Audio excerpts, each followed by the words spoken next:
Hello, and thanks for watching this magical grunge video. What I'm going to cover in this video is what I've received from Layne about his death, about heroin, messages to his fans, thoughts about Alice in Chains and Mad Season, and also how he feels to me now. These are my own personal spiritual experiences with him as my spirit guide. Please use your own judgment. Keep what resonates, and if it doesn't, then let it go. I'm not an authority on him, and I didn't know him while he was here, physically. This is what I have received from his spirit and his energy when we communicate. Some of the information has come through spontaneously from him. He's just told it to me. Some has come from me asking him questions about things. He kind of likes to do the interview style type thing sometimes. On the background on this, I usually do like to use space, but on this particular one, he really, really loved all the beautiful colors and the light in the middle, because it said it reminded him of the spirit world, and he really liked it. I kind of let him have input on, the design of things and backgrounds, different things like that. I want to make sure that he's cool with everything that I'm doing, because it's kind of a joint effort, I guess. And the picture that I have of him up in the upper left corner, I looked through lots and lots of pictures of him to try to find one that sort of matched the way he feels to me. And this one really matches the best. He has some really great, positive, genuinely happy energy in this picture, and that's the way he feels to me now. And I'll talk a little bit more about another connection to that picture later on. I'm going to start this by just saying one thing that I've really felt from Layne, especially since he's come back, since I've had this new phase with him this year in 2021, is he really has this really strong feeling of wanting to give back to us. It's a really strong, consistent feeling. And I think that's part of the reason why, that kind of led up to me doing this and doing all this online and opening up and talking about these experiences, because he wants everyone to know. And he feels like by getting this information out that somehow it's sort of his small way of giving back.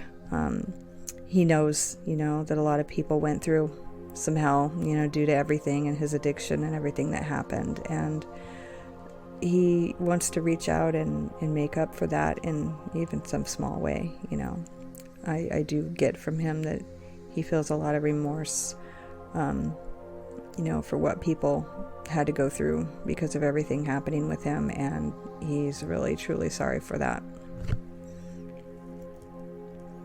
Okay, so now I'm going to sort of do the more darker subjects, I guess we'll say, early on in this video, and then we'll move on to happier things. This seems to be something that people really want to know about, so I'll just touch on this first. It's regarding his death, and he has not really talked to me like a lot about it. He doesn't dwell on that very much, but he has told me that he did not have any pain when he died. When he left his body, he did not have any pain. He did have pain, obviously, before, for a long time before, but he did not have it when he actually died. And he said it was a relief for him to not be in pain anymore. On a similar subject, I asked him actually pretty recently, just in the last couple weeks, because it's just something that we don't really talk about that much. It's not something that he dwells on or that I dwell on, but I just asked him just to see what he had to say about it. I asked him what his opinion of heroin is now. He kind of channeled it, and then I wrote it down, so I'll read it, what he said. So his opinion of heroin now, he said, "It's the worst thing. It took my life. People who have major, sustained mental pain will go to most any length to try and get rid of that pain. It does help for a while, but the pain always comes back, and comes back worse after the high is over. It makes you feel like everything is okay, but it's not. All it does is compound your pain. It's not sexy, it's pain. It makes you rot from within. It's not worth it. He also said about this, he said that he did a long diminishing act with everything, all the years in the condo. And he also said he was very demoralized in the last few years of his life.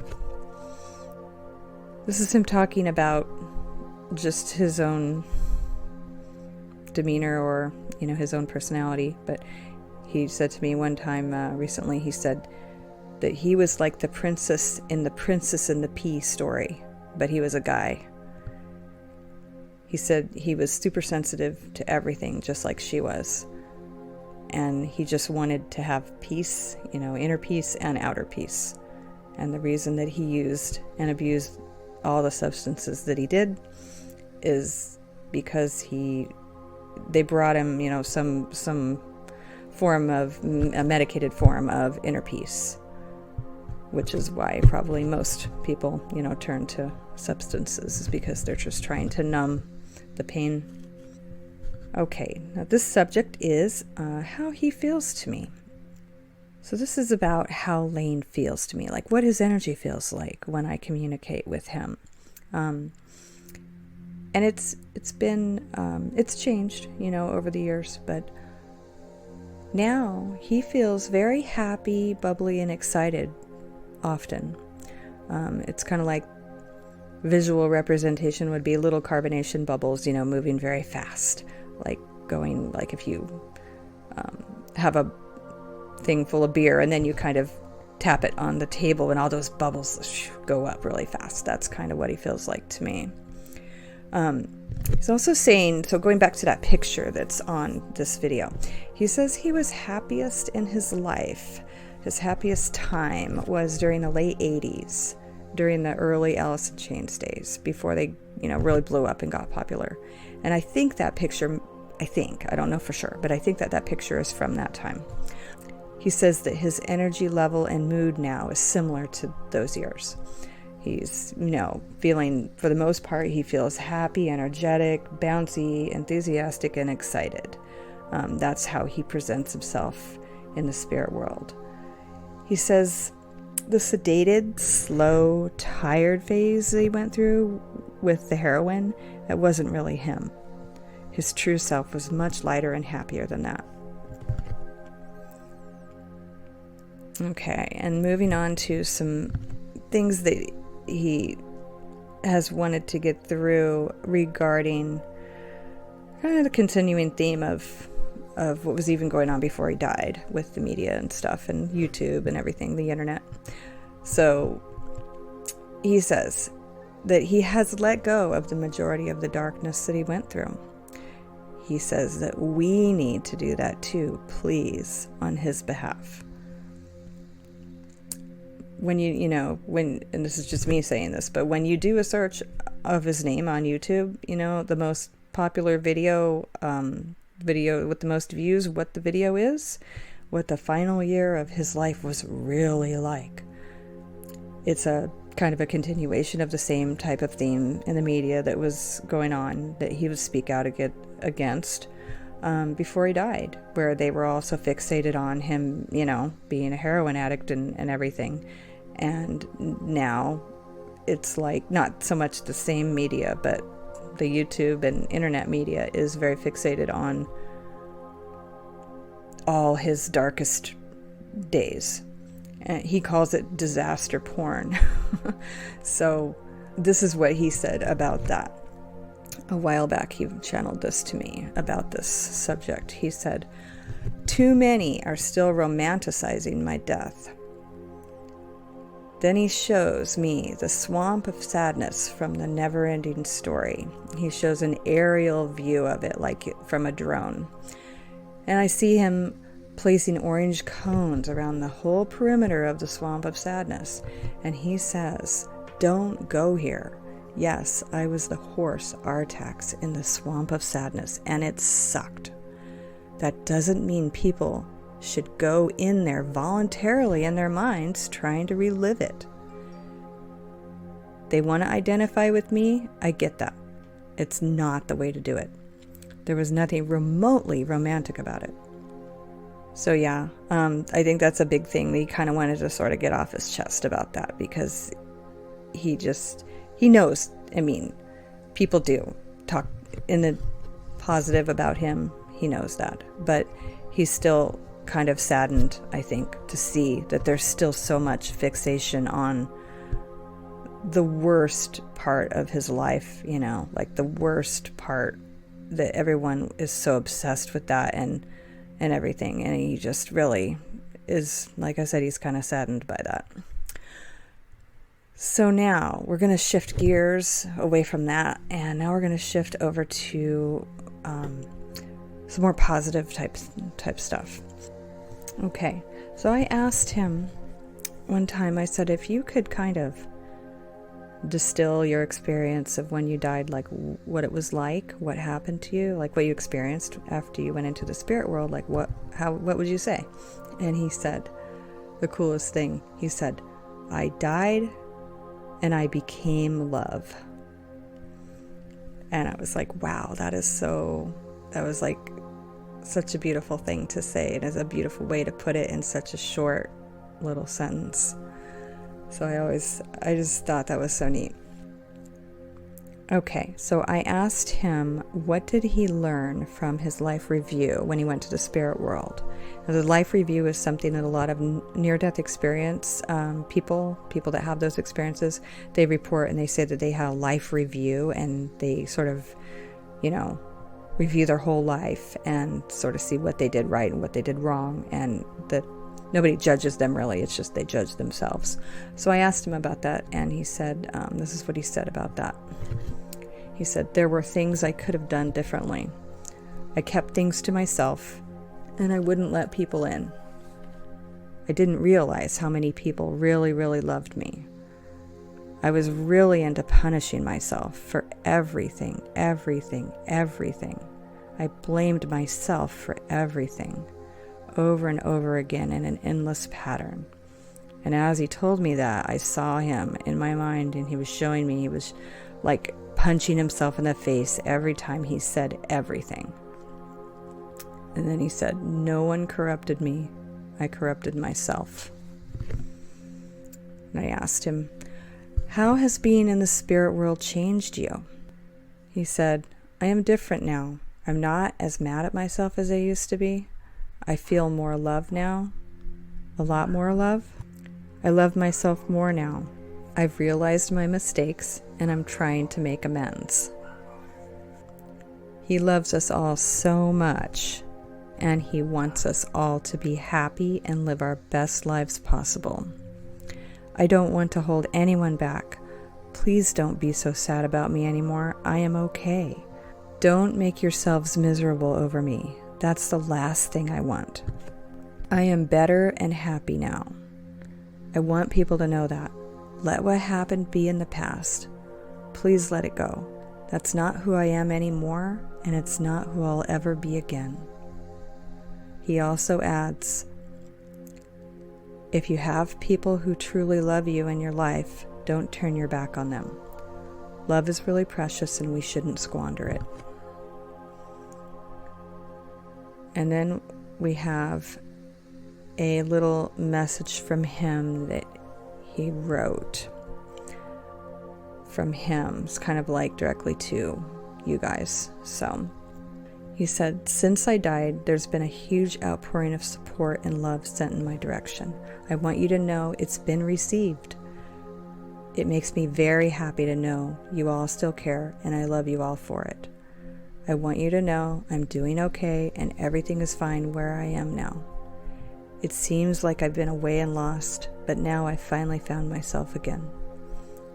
Thanks immeasurably for all of your support and well wishes. I wish I could thank each and every one of you personally, but this will have to do. All of this, including being able to write this, means so much to me. With love, Layne. And then he adds, broadcasting from the great beyond, big grin. Next subject, Alice in Chains. Alice in Chains. He starts off by saying, make your mark on the world. He says that to us. He is so glad that he got to make his mark on the world through Alice and Mad Season. He says he loves all of his experiences with Alice in Chains, the good, the bad, and the ugly. He wouldn't change a thing. He says it's a brotherhood thing.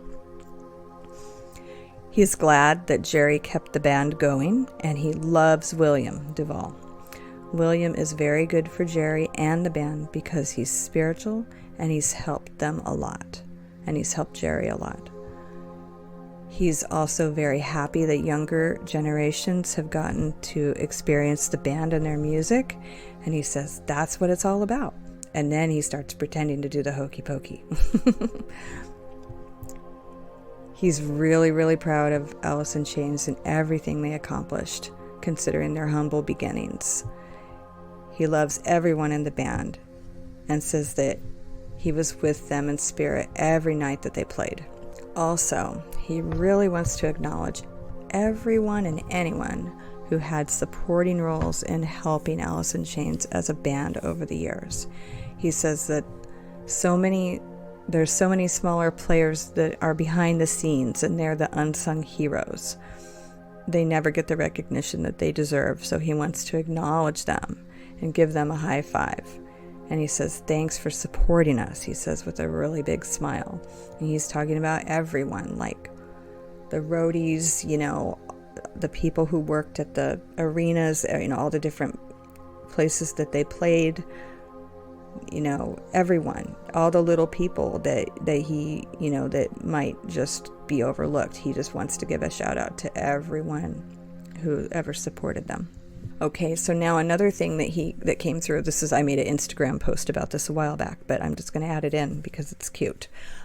He said, Alice in Chains united the misfits of the world. And then he gives me this feeling of sort of like this belonging feeling, of belonging to a tribe, to all these people in the world that all like Alice in Chains and all like the music. And it's like all the fans are their own kind of tribe. And he said, Alice in Chains is a band of misfits who all helped other misfits to find each other. It is misfits helping misfits. And then he gives this big funny grin. And I loved it. Misfits unite. And then he gives a big smile. And then he says, in closing about Alice in Chains, he says, Alice in Chains is the best band in the history of the universe. I will always be proud of what we did together. He feels like a super proud dad about to burst open when he says this to me. Then I asked him, do you have anything to say about Mad Season?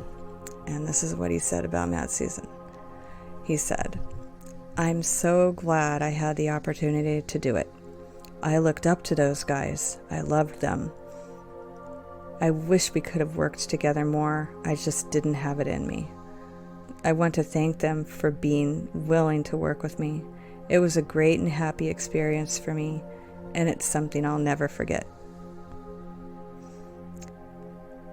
And that is it for this video. Thank you so much for listening. If you enjoyed it, like and subscribe if you want to. And I will probably be making some more videos in the future because I have more stuff. I'm going to do one about music. I'm going to do one about like a question and answer session with him. I definitely have more things to talk about. So hope that you enjoyed. Thank you. Bye.